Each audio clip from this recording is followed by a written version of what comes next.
started. So welcome everybody. Today's happy hour program is hosted by artist Alann Boatright. This program is part of our virtual art series produced by the Guild of Artists and Artisans. If this is your first time tuning in, I'm Elizabeth. I'm the Gallery and Program Manager with the Guild. We developed these programs in early May to create an opportunity for artists and art lovers to connect, especially during this time of social distancing. So through these programs, you'll have a chance to check out artist studios, watch them demo their work, shop for artwork, and more. Each program's a little different from the last, so we hope you guys can check them all out, either live like you are now on Zoom or Facebook Live, or you can watch the recorded versions later on the Guild's YouTube channel. And that's the Guild of Artists and Artisans on YouTube. So before we dive in today, just want to make a couple of notes to those of you who are watching via Zoom right now. There is a comments section and a questions section. So we encourage you guys, if you have questions during the program or want to leave comments for Alann, if you want to go ahead and leave those in the comments section. If you're on a laptop, they're on the right corner or the right side of your screen. You might have to access it from the bottom. From the bottom of your screen, there's also a questions button you can hit to ask any questions that come up. And I'll kind of pipe in throughout the program to ask Alann those questions. So feel free to fire away with those. One other thing I want to mention, if you are leaving a comment that you want Alann to be able to see later, and also maybe want to share with everyone who's watching, when you leave your comment, you're just going to want to not only send it to all panelists. If you send it to all panelists, I'm the only one who's going to see it right now. If you send it to all panelists and attendees, then everybody will see it, Alann included. So a couple of quick little housekeeping things that I just wanted to make you guys aware of. So we're going to go ahead and begin our program today with a really cool time lapse of Alann working in his studio. Alann has some really neat videos on his Facebook page, which I'll link to in the comments section shortly. One of his recent pieces that he's worked on that we'll watch in this particular video is called Change the World. It's a portrait of Elon Musk. In this video, much like Alann's other work, there are 32 hidden facts about Elon Musk's life, business, adventures, goals, stuff like that scattered in the piece. So it's kind of like little Easter eggs like throughout the piece that I encourage you to check out. And Alann he'll kind of pull that portrait up after this, and he can kind of help point out some of those things for you. So I'm going to go ahead and pull this up real quick. So just bear with me for a second here.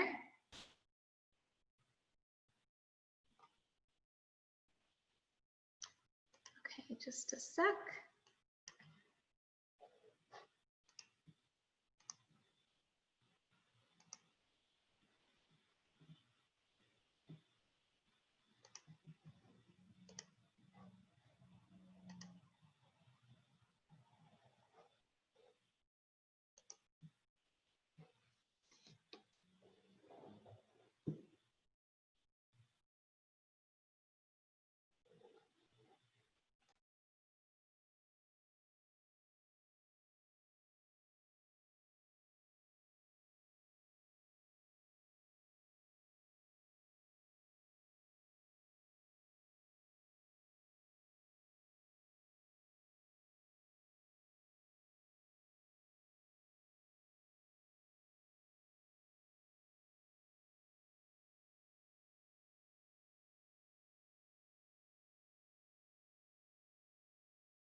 Did something last night. I finally, I've cut.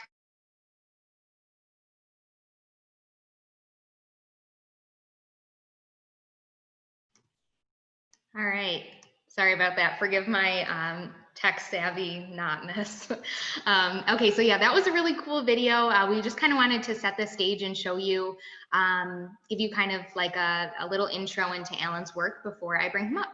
So I am going to bring Alann up now. I'll bring his video up, and he can tell you a little bit about himself, and he'll get started with this program, but it'll also tell you a little bit about what you just saw.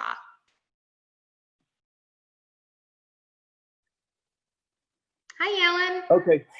Hey there. How's it going? Good. This is our first time on Zoom too, so we're a little tech stupid. You're in good company, so. But I hung that painting that you just saw, a print of it behind this one. So if anyone has any questions on that, I'd be glad to answer them or point out some of the 32 details, if not all of them. Yeah, you know, would you mind showing just a couple of them so people can have a couple examples, and then in the meantime, I'll go ahead and hide my video and I'll let you kind of flow and take it from here, and I'll just pipe in as other questions pop up. Okay, so Elon Musk, it started for him, well, he was born in South Africa, so there's buttons here on the floor of South Africa and Canada.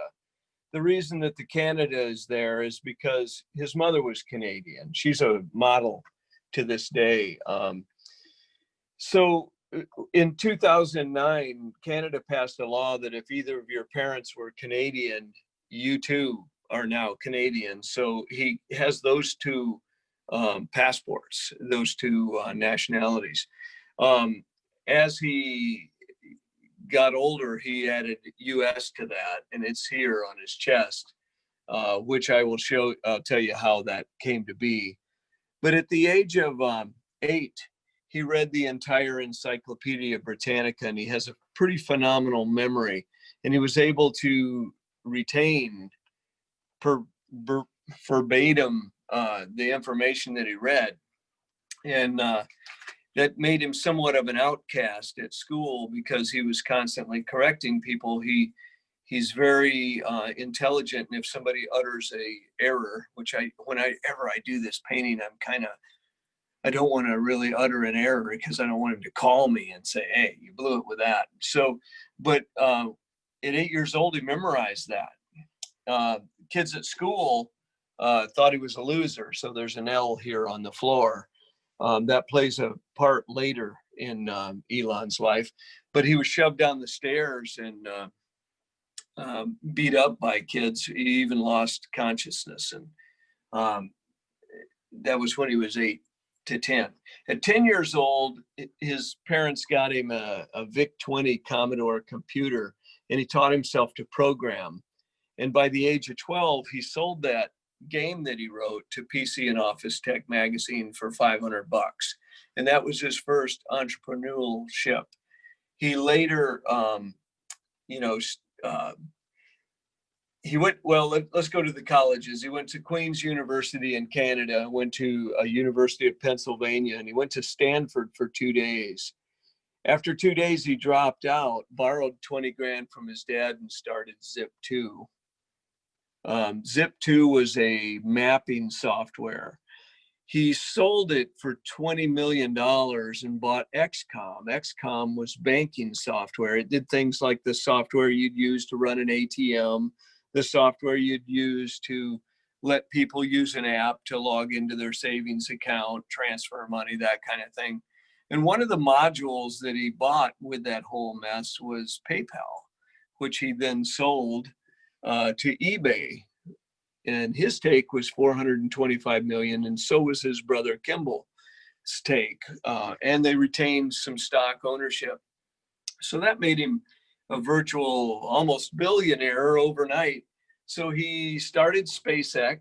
This is the Dragon capsule, a little misshapen. I swung this out a little bit to make a little dumpy kid body, but he started SpaceX. He also bought Tesla. His children's names, he has twin sons, Griffin and Xavier, which are here. Damien, Saxon, and Kai are his triplets, which are here. He has a new son whose name isn't something I can even pronounce. It's letters and numbers and various things. And that's not on this painting because that didn't happen as of this time. He owns the Boring Company.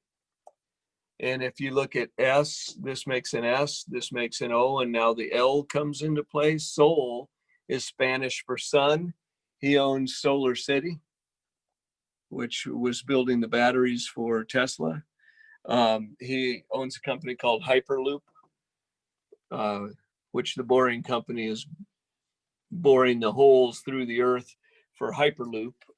Las Vegas Convention Center is almost done with a loop around their 200 acres.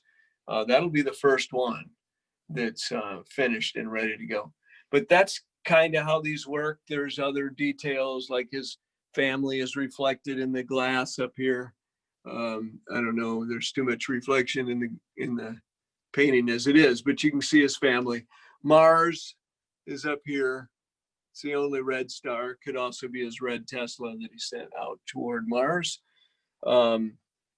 The mathematical equation for the flow rate of liquid rocket fuel is carved into the wall. Very difficult to see on the prints, but on the original, you could see it quite easily.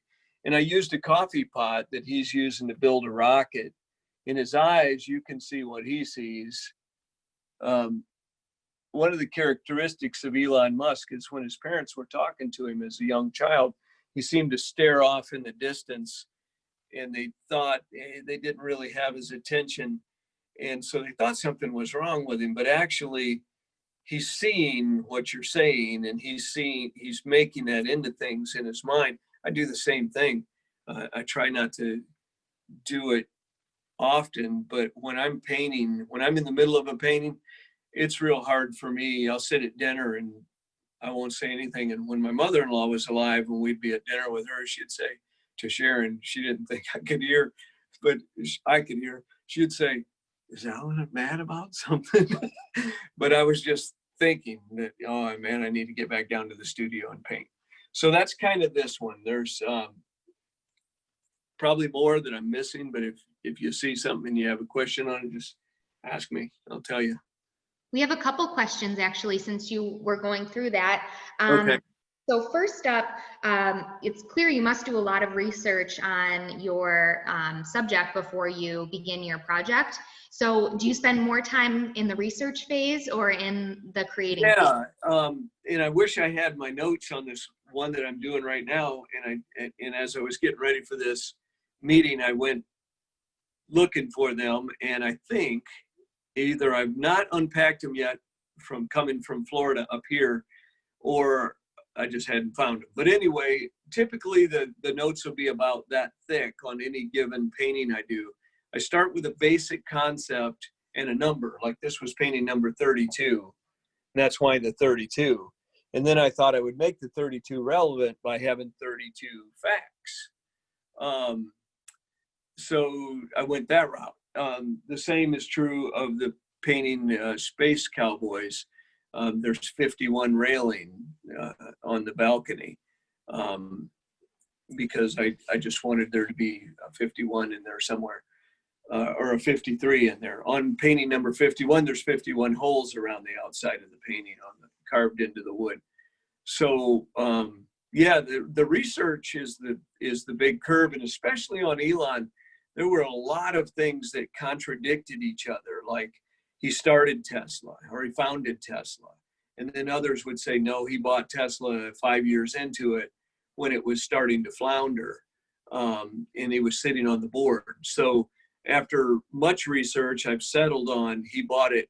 It was 5 years old when he bought it out. So yes, research is the part that drives me mad. Yeah, that's a lot of research to do. So one other question. So Ryan says that these details are really fantastic and add so much context and texture. When people buy your prints, is there a way for them to learn these types of details, or is it up to them to find them all themselves? No, when they buy an original, they get a big blob of stuff in the time lapse and an explanation printed out. Looks like this. Hold on. looks like this. And then this one is 6 pages long, Space Cowboys. And it will go into every detail that's in there and kind of why I did it. And Otherwise, they're on the internet. I mean, you don't have to buy an original. Yeah, they are. If you go to my website, you can copy it and download it. It is on the internet. But when people buy at the show, if they ask me and I still have one, I give them this paper copy. And then, but I often run out because I don't know typically what's hanging on the walls. The paper copies go really fast because that's what people, they see it on the wall and then they go through the browse bin, they find one and they get it and they say, what's this about? And I give them the paper copy. But, and I can mail them paper copies too if I didn't have it at the show. So all they got to do is ask. And most people do. They ask at the show if they can get a copy of what it's about. Awesome. Thanks. Thanks for sharing some of those details with us. You're welcome. So any other questions on that? Nope. I think that was it so far. So, okay.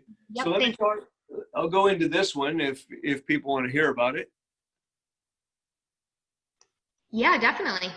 Okay. So this one was going to start out, it was going to be about the 3 space pioneers, billionaires that we have right now. Elon Musk, Jeff Bezos, and Richard Branson. And so they're represented. This is Elon. You can see the SpaceX logo on his back. This is Jeff Bezos. I kind of did one eye bigger than the other because every picture I see of him, he has one eye that's open wider than the other. And so that's my trademark mark for him. And then Richard Branson, you can see the Virgin Airlines thing possibly on his helmet. I don't know. It's actually Virgin Galactic's logo. So that's what it was going to be about, is these 3 billionaires that are changing humanity with, Elon just in 2010-ish said, I'm going to start SpaceX and I'm going to take civilization to Mars. And he still wants to do that. And he thinks that the reason he wants to do that, this was long before the pandemic, was what if something happens on Earth and wipes out civilization? It would be good to have humanity on another planet. And so that's where he's coming from on that. So that's how it all started. But then on March 2nd, right after my show in Tampa, they started shutting everything down and shutting down shows, and COVID-19 started taking over. So this painting kind of turned into a month and a half long. I started it on March 16th, and I finished it on April 26th. And it's just kind of a newspaper history of what happened with COVID-19. If you look on Elon's back, all of a sudden it's stay back 6 feet. And then they changed that. They said, it should be greater than 6 feet. So for a while it went to 15 feet that you had to stay back from people. Suddenly maximum occupancies of, anything, restaurants, gatherings, no more than 10 people. Gas prices hit the lowest prices ever. So, here it is, lowest prices on well drinks. You can see the Corona sign inside. Over here, Shell Oil, lowest prices ever, but nobody's buying gas. So if you look in the window down below, it says space available. They're kind of out of business. Over here, in the window over here, I've got virus software that is, common for computer use. And then the stay home order. If you look at the red spaceship here, you see the Chinese colors, the red background, yellow star, and you see the COVID virus sticker on it. And then jumping off of it, you see 2 COVID virus. And you see the 2020 Olympics that was canceled. The PPE, the Paycheck Protection Program, I couldn't get it. The EIDL, which is emergency something disaster loan, I couldn't get that either. Unemployment was skyrocketing, so there's a rocket. couldn't get the SBA loan to help myself out. There was no school. There was no work. Keep calm and carry out. All the restaurants were open for carry out only. In the middle of all this mess, John Prine died. And I always listen to a lot of John Prine when I'm painting. He's just one of the ones that come up. I select a certain artist and then I hit play, and on Pandora, it'll just play similar people. And so I start with John Prine. Here you can see Souvenirs in the window. That's in memory of the Souvenirs album that was released on April 25th. The year I'm not sure of right now. It slips my mind in my nervousness, but it was the same date that I was working on this painting. So I put it on there. And here you can see just a faint, small gathering because you can't have large funerals. In the middle of all this, my heroes all struck out. Elon Musk said the virus wasn't all that bad and it was no big deal.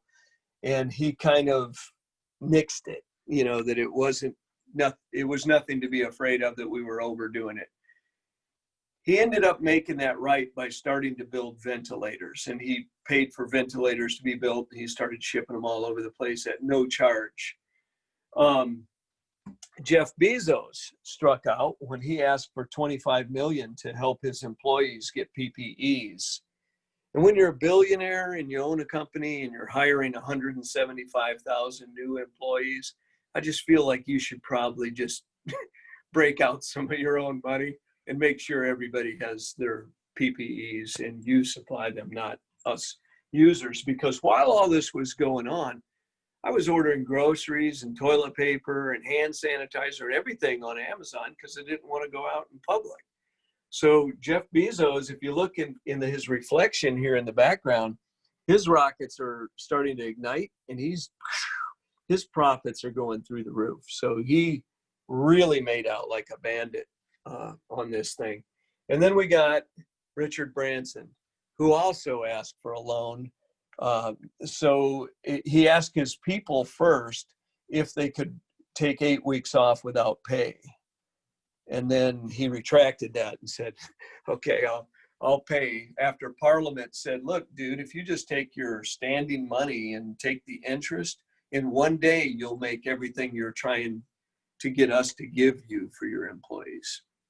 So they kind of all struck out for me. So it became this big Western shootout of the billionaires saying, hey, it's not my thing. It's not my thing. And then later making it right. Bezos was delivering test kits all over the world. Branson ended up funding those employees and then some. He also built a wearable ventilator that you wore over your head, big inflatable thing. And all of those were done at no cost to the receivers.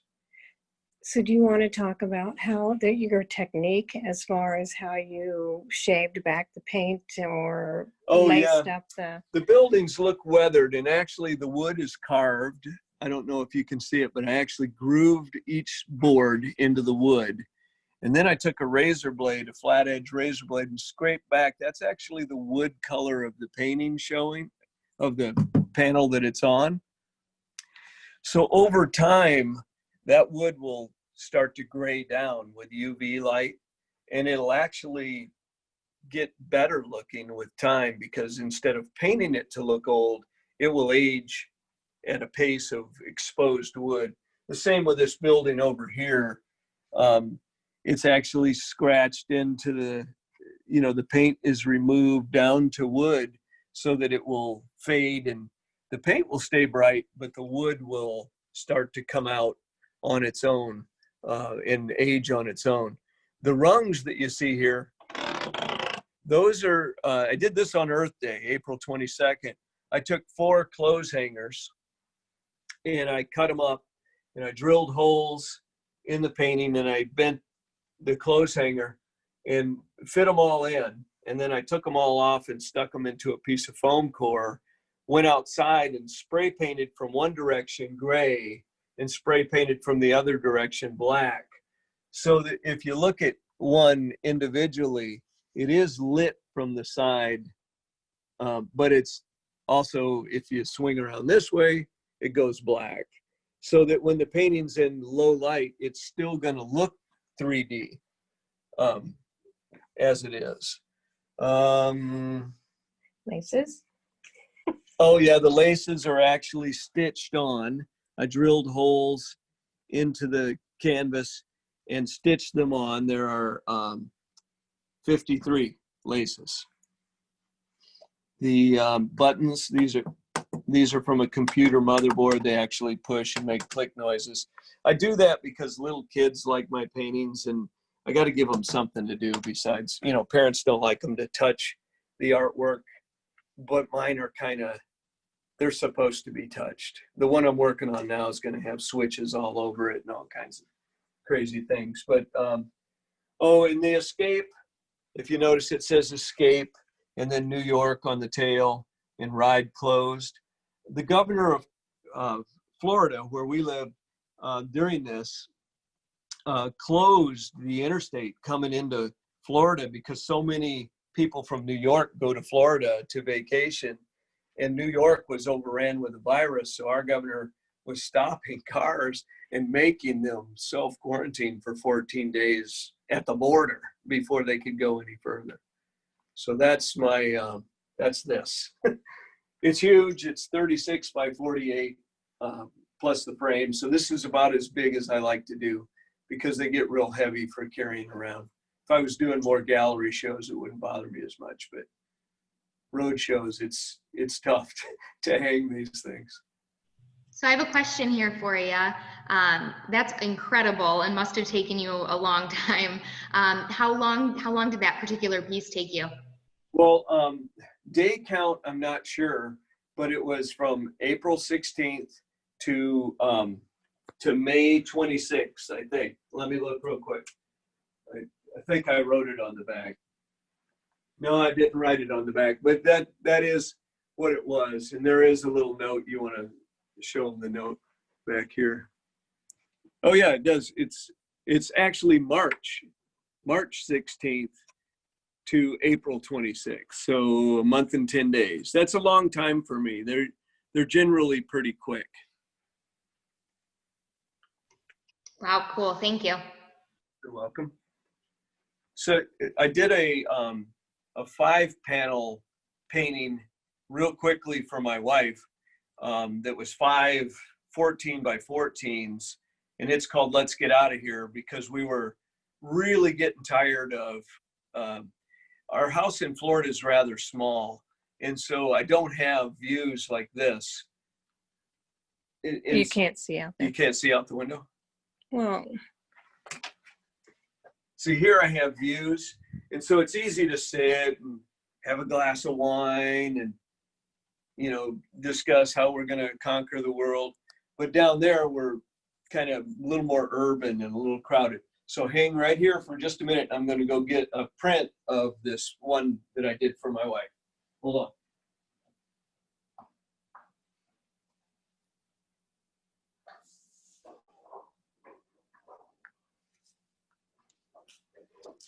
I don't have it cut out. I don't have it cut out and mounted yet. So you got to use your imagination on the framing. But it's this is when Elon launched the rocket that took people into space for the first time. And so it's actually, we were redoing some of our furniture down there, and I had some extra fiber batting left. So this is actually 3D smoke on there. The original's not for sale, but the prints will be for sale. I did the original for my wife. Okay. Any other questions on this one? Or do I still have time? Or? Yeah, you're doing good. You've got about 30 minutes. So, oh, really? Yep, you're good on questions right now. I'll pipe in when more come up. Okay. So I'll show you the current piece. This is my studio. It looks like this when I'm painting and when I'm not painting, but I try to keep this cleared away when I'm painting because it confuses me as to what pieces and what colors I'm using. So typically after a painting, I'll put every color away that I had out because I don't like the next painting to use the same colors as the previous painting. So I try to erase all that from my memory, throw away all my palettes. So this painting is also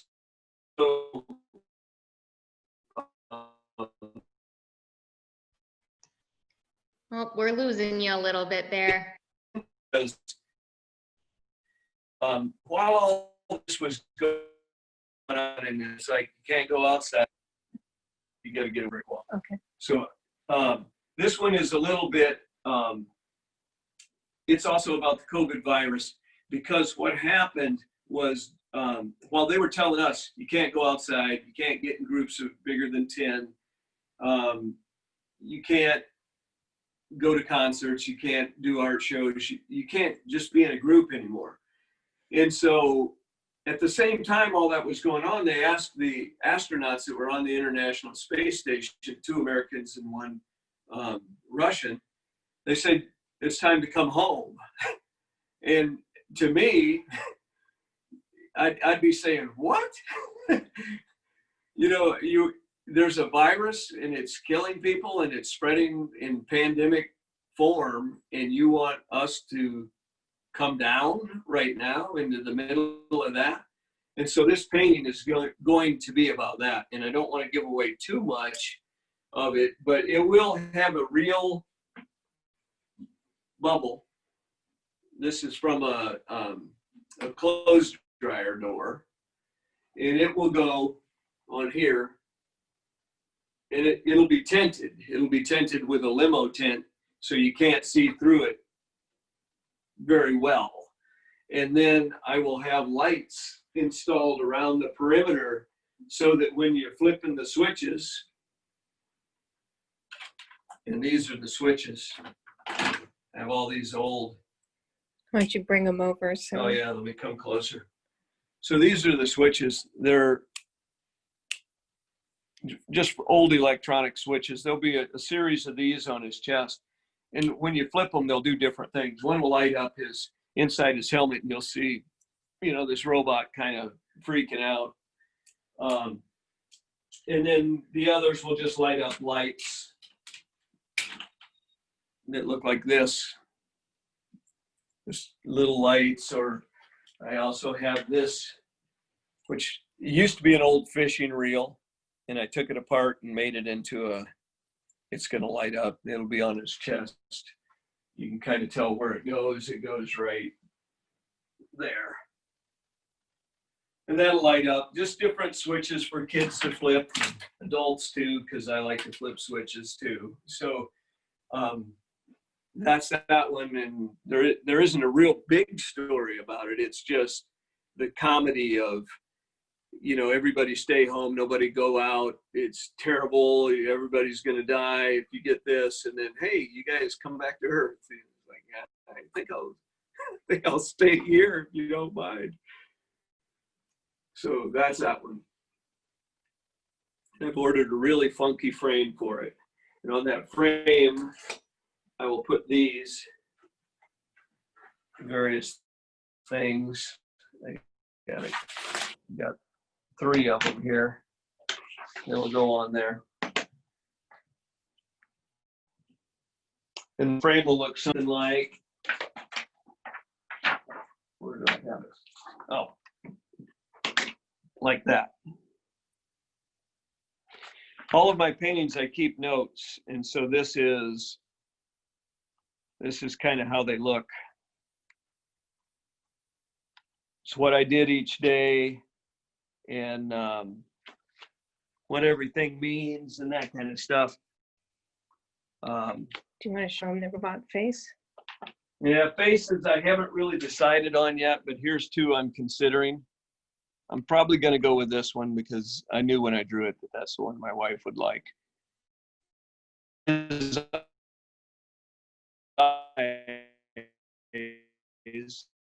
if you guys. So Well, we lost you a little bit there. I've got to take this in parts. Okay, this would be the robots. And all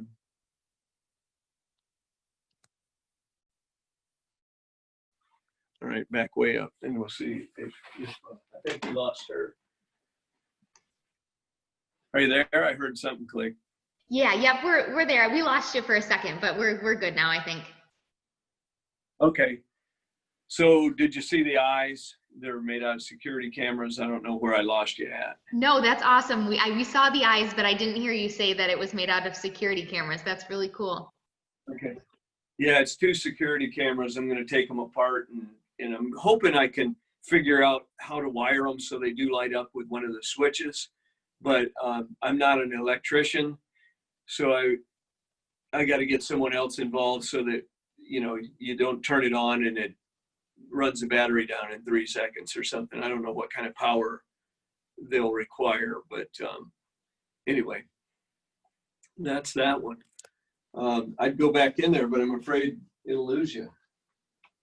Has anybody got any questions about anything? Yeah, I have a couple questions here for you. Okay. Do you sell prints of your work as well? I do. I have, everything is available in either paper or metal. If it's older than painting number, if it's 25 or down, it's also available on canvas. But 26 and up is only available on metal and paper. But I don't do canvas prints. Stay right there and I will. This is a canvas print. And this painting was done on canvas, so I don't mind printing them on canvas. But when I do them on wood, I feel like printing them on canvas isn't true to their original. So then I print on metal like this. This is a metal print. And the Alann that you were looking at earlier, the first thing we started with, that's a metal print as well. I just feel like robots printed on metal are right, you know, somehow that's the right way to do it. And but I do everything on paper because not everybody can afford the metal prints. They start out at $150 and go to $2,500 depending on which piece of art it is. And they're limited editions of 50 on metal. If it's on paper, the limited edition is 250. Awesome. And if someone was interested in checking those out, those are all on your website? Yep. Cool. Yep. Cool. And little, I linked to that in the comments. So if anyone's interested, they can go check that out. Okay. So another question I have for you here, do you have a painting that you're most proud of? Yeah, I have 2.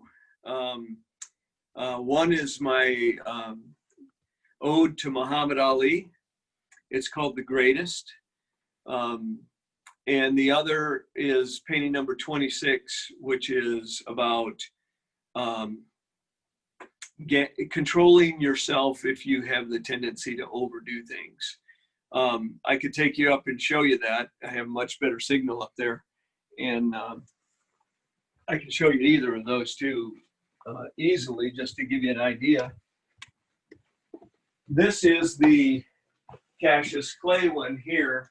We're going to be met by dogs here in a minute, so they're jonesing to come where we're at.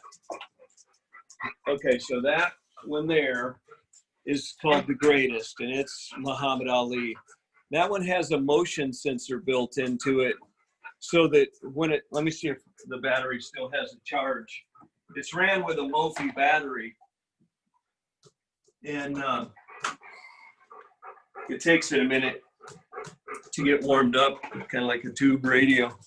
But the battery might be dead. Let's see. Let me look real quick on the back.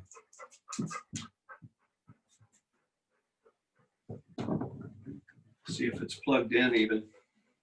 Sometimes I unplug it. Ah, it's unplugged.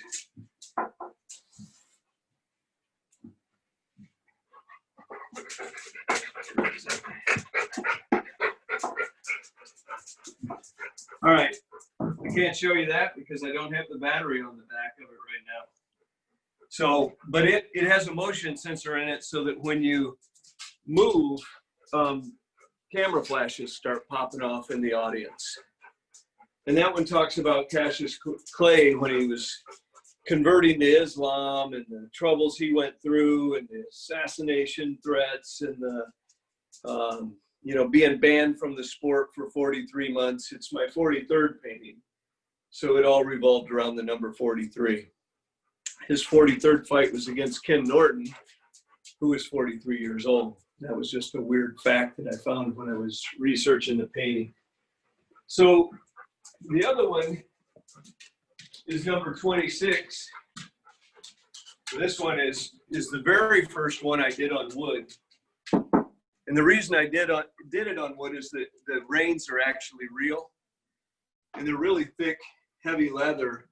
And I knew that if I did it on canvas and poked holes in the canvas, it would eventually sag over time. And I tell everyone I'm not painting for now, I'm painting for 200 years from now. So everything I paint, I want it to last forever. And I want it to weather well. So I buy really thick wood and the best that I can find. And so the reins are real. And this one is the 26 painting. And if you know your periodic tables, 26 is the atomic number for iron. So the horse looks like he's made out of iron. He's rusting. Rust is running down. Z is the 26th letter in the alphabet. In a deck of cards, there's 26 red cards, 26 blacks. In horse racing, you'll notice back here is the Churchill Downs. Twin Spires. The Twin Spires of Churchill Downs. And when Nyquist entered the Triple Crown, which was about a year and a half before I painted this, it was the 26th time in the history of the Triple Crown that a horse entered undefeated, only to be defeated and not win the Triple Crown. As a matter of fact, he lost the next 2 races. And they said, well, he'll be back next year. He's too big of a horse. He's too good. He'll be back next year. So I left a little blue sky on the horizon, but he never came back. It was California Chrome that won it the next year. And this quote here, if passion drives you, let reason hold the reins. I carved that into the wet paint, and then I mixed up some rust-colored paint real thin and kind of touched the letters and let it fill in, and in some cases run down. That was a quote by Benjamin Franklin in the very first Poor Richard's Almanac that he published when he was 26 years old. So that one is my 26th painting, and that kind of launched the wooden paintings. I've never done a painting not on wood since then.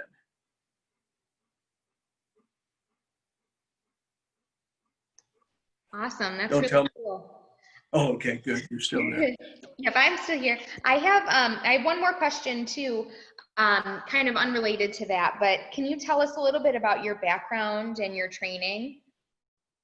Yeah, I started painting around the age of 8. I started with oil pastels. I didn't like crayons, and so my parents would buy me colored pencils. School didn't like me using colored pencils because they said you had to have crayons. And I just couldn't make crayons work for me. You couldn't blend them. You rubbed 2 colors together, and you didn't necessarily, if you read yellow and red together, you didn't necessarily get orange. So my parents bought me pastels instead of crayons. And I'd rub them with my finger, and I had stumps. So they'd buy me all kinds of art supplies, and I just kind of went crazy. So when it came time to go to college, I wanted to go to art school, but I failed art in high school my senior year, and that's the only year I took art because it's a long story. But I took it and I failed. And so I couldn't get into the art schools I wanted. So I went to Colorado Institute of Art, which was a commercial art school for ad design. And then from there, I worked for the Air Force as a technical illustrator.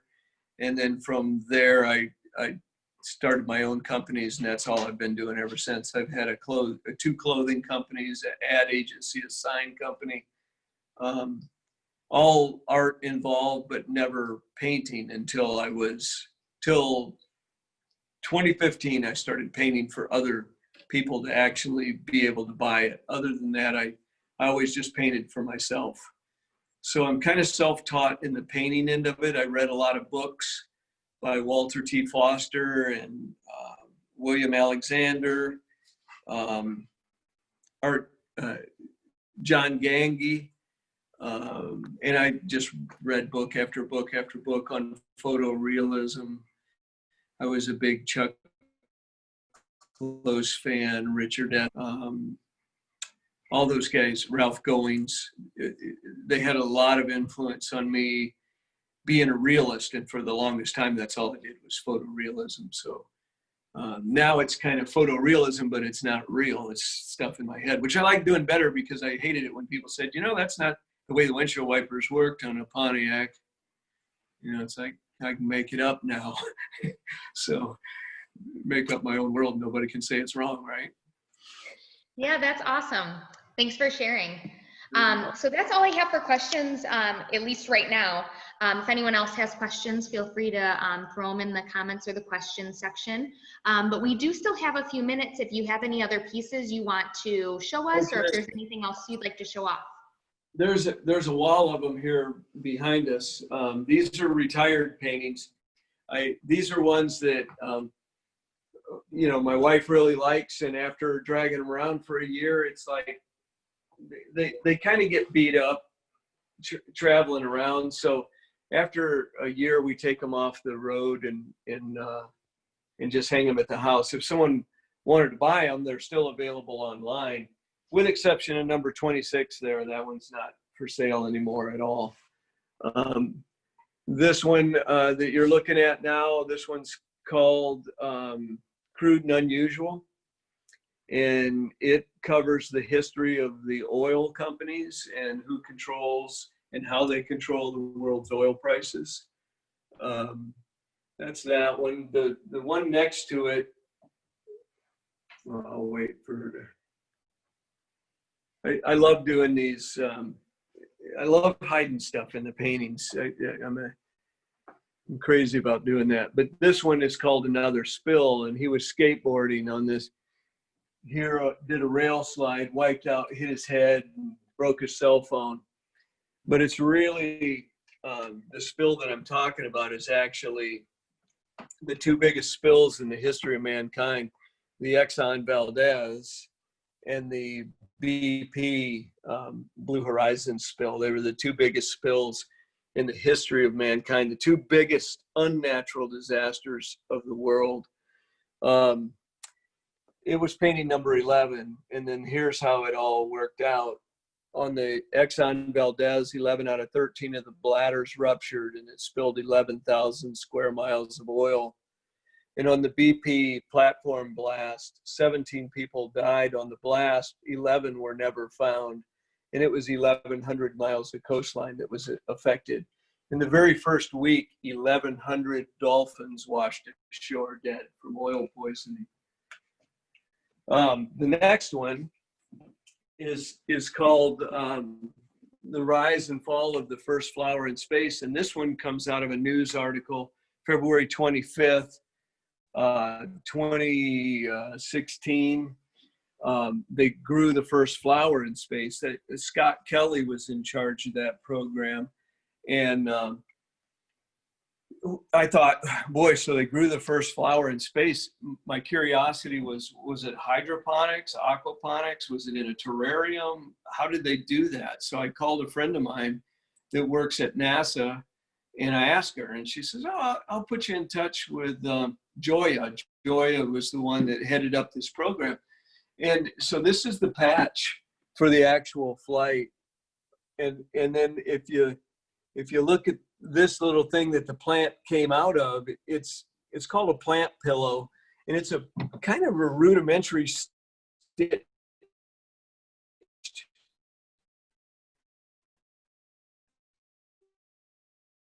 black vinyl fill up. It makes a big question mark. You probably have to get further away so I can gesture the question mark. And this is made out of coffee grounds. It goes up, goes to there, comes around, and goes around his head and makes a big question mark, because his curiosity, he pulled the flower because it's the same color as him. And now the heat from his light, that's his face, has made the flower wilt. And if you look at his gauge there, it says oops upside down. If you turn the gauge upside down, it reads oops. It's my 17th painting, and this is on canvas, so you can see it move. But you know, they've got it marked. You can touch this button and this button and this and maybe this, but you can't do these two at the same time. And of course, that's exactly what he's done. So he just keeps messing up everything. So that's that one. It's just a headline in the news, and then that starts me off, and I go nuts after that. It's just it's a blessing and a curse. So that was actually a question we had. So how do you choose your subject matter? But is it, is it that you're watching the news, you hear something and it kind of sparks interest? Yeah, it's sometimes that, and sometimes I'll draw something. Just one morning I'll doodle something on a napkin or in my sketchbooks. I have sketchbooks laying everywhere. And I don't know why I did it. I just sketched something like this skateboarder guy. I'll just sketch it. And then one day I'll see something that I think that's perfect for that sketch that I did. That will help me to tell that story. And so then I dig through, and where did I put it? And I got to go through all these different books. Some of them are in Florida, some of them are up here. And I'll find it, and then I'll do the painting. And as I'm researching that number that I'm on, like right now I'm on number 55, I'll find all kinds of things that I had no idea that goes right hand in hand with it. It's kind of like a gift, I'm not saying I have a gift. I'm saying it's a gift to me that somebody's handed me this information. I've got like a conduit to some other world that's feeding me this information. And I just go with it. I just start painting, and then it comes out, and the next thing I know, I've got this really complicated thing that I had no idea where I was going with it when I started. That's awesome. That's really cool. You're so talented, and I honestly think we could look at these paintings for probably hours. I'm sure you have people when you go to fairs, that just stand there in awe and check it out for a long time. They're very interesting. Yeah, and they come back and the next day or even the next year and want to see it and hear the story again.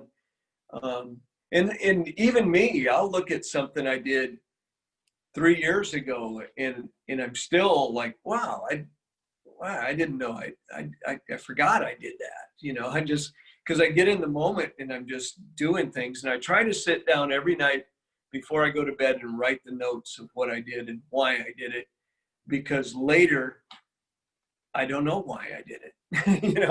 I have to read for myself. Oh yeah, that's why I did that. That's why I used a toothbrush in that spot or whatever. I just kind of making it up as it goes. It just hits me, and I don't know. Awesome. Well, yeah, I know we're looking forward to seeing your work at fairs again sometime in the future, so we can check it out in person. We're running up on time a little bit here. Is there anything else you want to mention before we go to close? No, I want to thank everybody that took an hour of their life to come and listen to me do this. I've been really nervous, but talking about my art, I kind of go in a different world, and I can use up everybody's time. So I appreciate any time that anyone dedicated to this, for sure. And I can't wait to get back at it on the road, because it's hearing the people excited about it and seeing the little kids looking at it with all kinds of wonder in their face that makes me do the next one. It keeps me going. This lockdown has been really tough. I'm working really slow. You know, talking to artists through this series, I think everyone's kind of in that same boat. It's kind of just a crazy time. But like you said, I think we're all excited to kind of get back out there eventually and see work in person. And this was a really interesting and fun hour to kind of hear all of the stories that you shared about your pieces.